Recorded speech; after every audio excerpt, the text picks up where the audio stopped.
Hello lovelies, welcome back. What shall I achieve this akara? I will pair it with custard later. There is my already blended beans, salt, spring onion, pepper, onion. So I will mix and mix and mix until it is very creamy, just like you are seeing. Make sure it's very creamy. If not, when you are cutting it in your oil, it will be splitting apart. So I'll just continue. Thank you for commenting, for liking, for sharing. I really appreciate. So I have my vegetable oil that I preheated. I'll just be cutting the beans inside.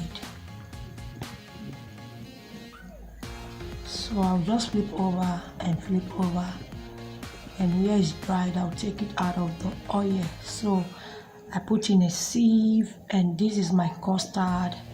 I have 2 spoons and a half of custard. I added water. I will just mix thoroughly without lump. I added hot water.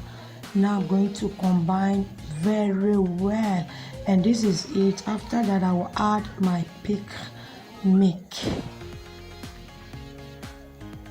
So I will mix together again, and I will add more of the pick milk. So this is the outcome. It came out nice and yummy. Enjoy. Thank you for watching. Bye.